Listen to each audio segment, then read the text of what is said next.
Voici un four qui donne un libre cours à votre créativité.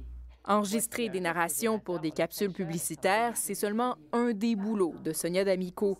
Elle travaille aussi comme traductrice, comédienne et elle donne des cours d'improvisation. Ce que je trouve difficile comme travailleur autonome, des fois, c'est regarder vers l'avant. Donc, c'est-à-dire que, par exemple, la maternité, c'est quelque chose que j'envisage. Puis là, je me dis, ah, OK, il y a un congé de maternité. Donc, comment je vais faire dans ma réalité pour arrêter de travailler? Et elle est loin d'être la seule à se poser cette question. À l'heure actuelle, plus de 2,5 millions de Canadiens travaillent à leur compte, l'équivalent de 15 de la main-d'œuvre. Plus d'un tiers d'entre eux sont des femmes qui gagnent souvent moins de 30 000 par année. En 2010, le gouvernement a mis en place un nouveau programme pour leur permettre de prendre des congés parentaux. Il leur donne aussi accès à des congés de maladie. Sauf que, pour y être admissibles, les travailleuses autonomes comme Sonia doivent cotiser à l'assurance-emploi pendant au moins 1 an avant la naissance d'un enfant. Et par la suite, tant et aussi longtemps qu'elles sont travailleuses autonomes.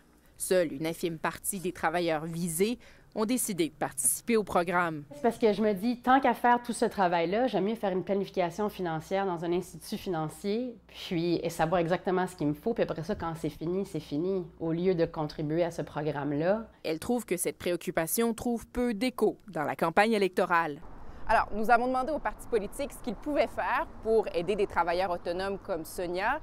Et pour l'instant, aucun d'entre eux ne propose de changer la durée minimale d'1 an pour recevoir des prestations de maternité ou de maladie, par exemple.